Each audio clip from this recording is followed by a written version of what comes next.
Join us for part 2 on our series as we continue to contrast the rigid fear, uncertainty, and doubt that others want to place in the lap of the Stadia community who's quite happy with the platform. However, today we're going to take a look at what we feel may be improper perspectives and the actual growth that goes further to contrast this FUD.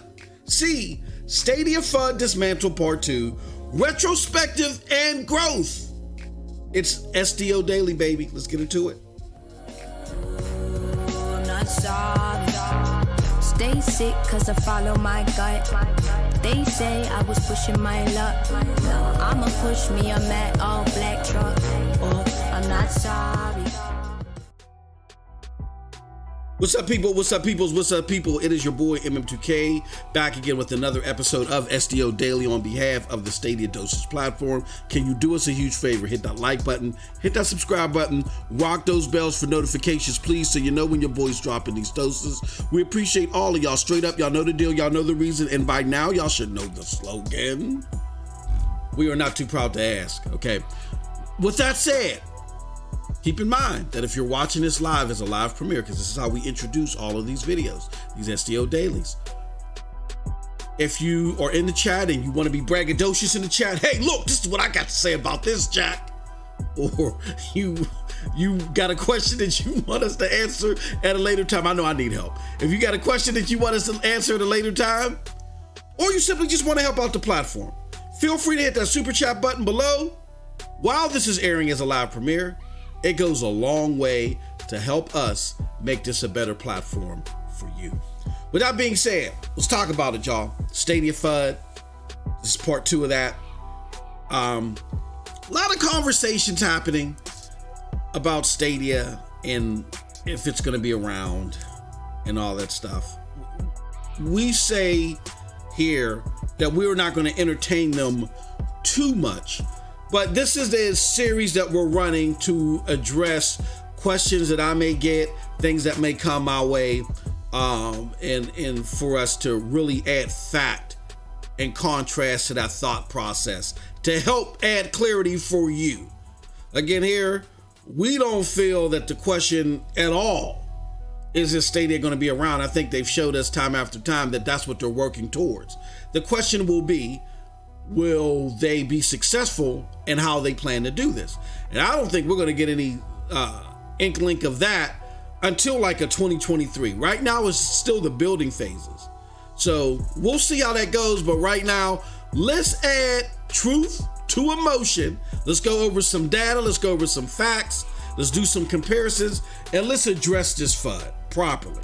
First and foremost, when it comes to cloud gaming, I think it's important to understand that none of this will make sense to you unless you put cloud gaming in its proper perspective.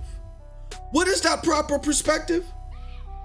It's a different offering, and it's more niche at the moment than what you can expect from from console gaming. Console gaming has been around for decades upon decades upon decades, right? Cloud gaming is new, it's niche. It's a 2% business right now.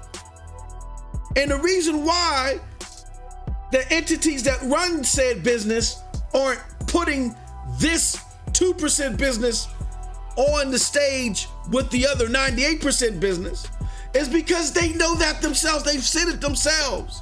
The CEOs of said companies, Phil Spencer of Xbox, the head of GFN, Nate Ahern, exec from Stadia, they've all said that it's either going to be a slow burn as it relates to cloud gaming getting saturation with the mainstream, or cloud gaming right now is just a good way to supplement dedicated device gaming.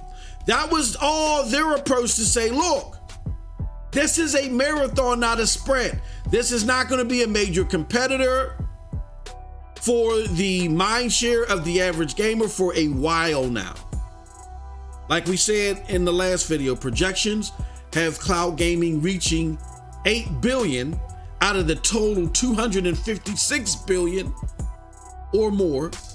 It's not going to reach 8 billion out of the 256 billion that cloud gaming is estimated to make until 2027.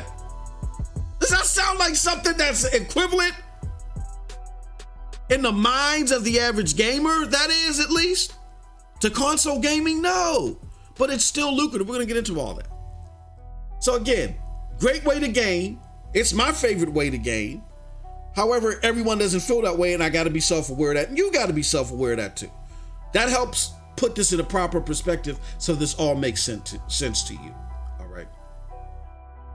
Again, people that do cloud game should be aware of that, but I also appreciate what they do get from the cloud gaming experience, because there are offerings that cloud gaming presents that console or dedicated device gaming doesn't present, that make it stand out. And what are those things? Well, along with what you get from console gaming, which is the plug and play factor from console gaming, or the great dependable performance, you get much easier accessibility. I ain't gotta wait in line. I ain't gotta scrape up $500.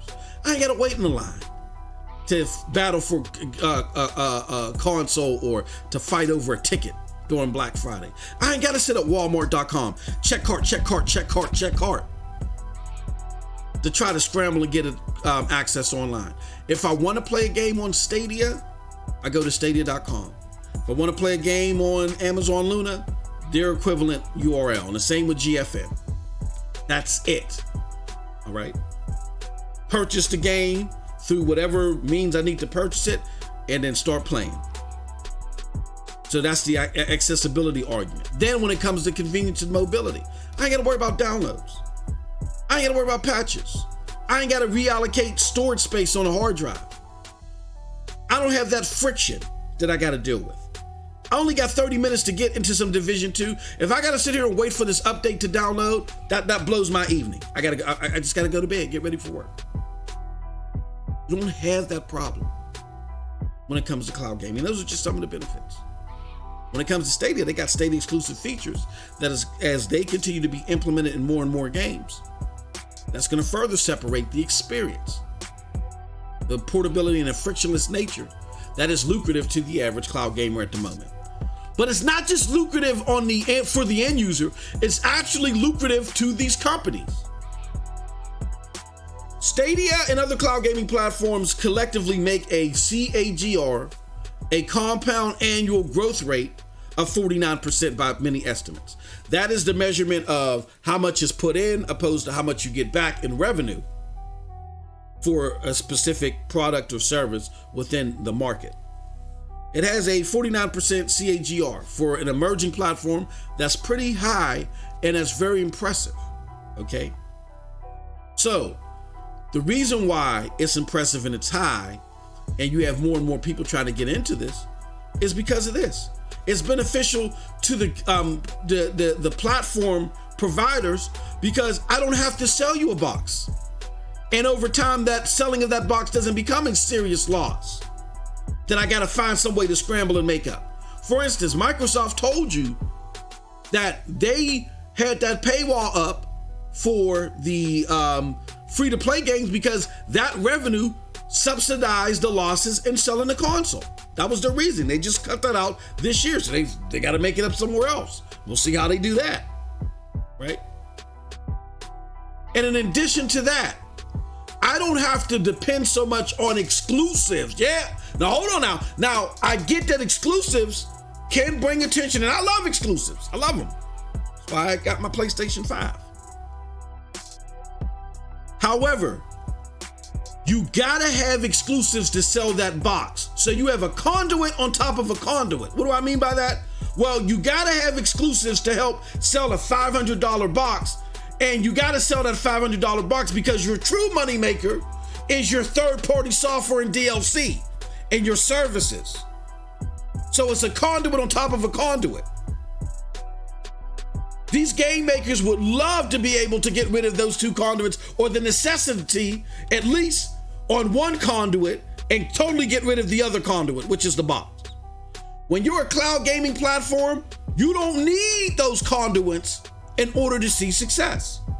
Not saying exclusives wouldn't help, but they're not a necessity like it is when you're selling a box. I gotta distinguish my box from your box. When it comes to cloud platform, I simply say, where do I want to play Cyberpunk? Do I want to play it with the best performance, or do I want ray tracing in it? You know what I'm saying? That's what it boils down to. It's all about, you can now reshift your focus on the true moneymaker for these platforms, which is third-party software and services, or third-party software in their internal services and the DLC. Fortnite had a bad year in 2019. It made 2019 a worse year for all the platforms that it's on, opposed to 2018. Just one game. That's the power of serious AAA titles. So if you're focusing on the games that people want to play, and you're in the cloud and you ain't got to worry about a conduit on top of a conduit, exclusives don't hold the weight for your success like they do with a box. Now, you may think that I'm pulling this out of my rear end. Let me show you something. That's why I say you got to have the lineage, you got to have the experience, you got to have the facts behind you.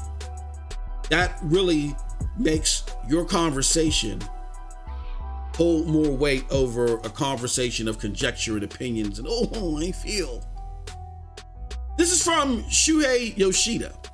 At the time, he was the head of Worldwide Studios. He's worldwide. Everybody knows who Shuhei is. He's now in charge of the independent games activity at PlayStation. But when he was the head of Worldwide Studios, this is what he had to say about Sony's stint going into exclusives and what exclusives mean for Sony. When we look at what we do, managing studios and managing funds, that's essentially what we do, to look for talent and support talent, because at the end of the day, it's the people that create amazing things, and it's the creative team that makes the breakthroughs. It's a hit-driven business. We look at our financial results of the titles, and probably, now this is again in regards to exclusives, listen to this, and probably 3 or 4 out of 10 make money. And maybe 1 or 2 make all the money to cover the cost of the other titles. Not 1 or 2 brings in all the bacon and we, woo-hoo, no. Maybe 1 or 2 cover the cost of the other 9 or 10. So we have to be able to maintain that hit ratio and at a certain level to be able to continue in the business of exclusives he's talking about. Let me show you more. There are so many projects that we want to do, especially there are so many different techs, platforms, and other devices that we can release games on, but we have finite resources, not infinite, finite resources and budget. We have to make selection choices. Now, if you look at all that, don't that sound risky as hell? That you know off the bat that with your exclusive, because this game is only on one platform, that only 8 or 9 out of those 10 are going to be in the red. You know that because you're limiting the access to the game. But it's worth it because you have to sell the box. And you got to sell the box in order for them to access the said game. Right? So having those exclusives are important to get access to your platform if you're selling a box. Not so much when you're in the cloud. Okay? Look at Google or hell, even GFN. I know people are going to say, well, GFN has a hardware solution, but it doesn't matter. Their purpose is to make money here. And they can attract gamers who solely want a cloud game and make money without exclusives. There is no GFN. We talk about GFN has 10 million users. Regardless if we know if they're paid or not, GFN has no exclusives. Stadia had exclusives, nobody really cared about them. Poll after poll showed that what people really wanted from Stadia is access to more of the games that they want to play, not exclusives. So those are the reasons why we really got to put in proper perspective how we look at it. If we look at how the business is right now, I'm not saying in the future, but right now, this is an emerging platform business. You're not to look at the offerings the same way that you look at dedicated device gaming. It has niche offerings that people care about at a niche level, but it's still a lucrative niche level. However, right now, it's an emerging tech, emerging market. Give it some time before we try to make comparisons opposed to what's happening on the big stage, because its offerings are unique and totally different and for a different demographic. But with that said, let's look at Stadia in totality. How is Stadia doing within all this, right? In April 2020, we talked about the Sensor Tower data that showed how many times people download the app. And I know, and again, these are estimates. I know people are going to say, well, everybody that downloaded it, they didn't play it. Yeah, but you're trying to tell me that 1 million people would have downloaded the Stadia app with no intent of playing games on there or trying it out at all? No, stop that. And then also when you take into consideration that starting December, when they started seeing that 500,000 growth, their biggest growth month to date, when they started seeing that growth, that was the month that they allowed it to where you can access the store via the web. You didn't need the phone app. So feasibly, you could have signed on to Stadia starting in December, its biggest month, and not even need the phone app. So we don't know what the pluses is of that. When people want to say plus or minus, we don't know what the pluses is of that. How many people additionally sign up? This could be 5 million total, really, or not. Who knows? We'll see. But with that being said, I think it's fair that we can go off the 3 million using the, factoring in plus or minus off the Sensor Tower data. If you take that in consideration, it went from 1 million in April to 3 million this April. So in 12 months, it grew 200%. Seeing 200% user growth this early in a market with an estimated 49% compound annual growth rate is astounding. It just is. Now, if you want to play that game and compare it to the bigger platforms, well, there's a way you can do it, but look at everything. If you want to compare, if you're thinking long term, right? Let me be fair. If you want to see if Stadia is going in the right trajectory long term towards the other platforms, rather, if you want to look at it that way, opposed to trying to 1v1 them right now versus the bigger platforms, if you want to see if Stadia is making the right inroads to get to those bigger platforms, then here goes some numbers you can look at. The normal console cycle saturation in home rate once a console launches within 18 months is 14 million. If you go by last generation, the PlayStation 4, Xbox One generation, we averaged them together, we got around 14 million, right? Stadia within the same time is at 3 million. So again, that's amazing considering that 3 million is 20% of the 14 million that you see with the mainstream gaming platform.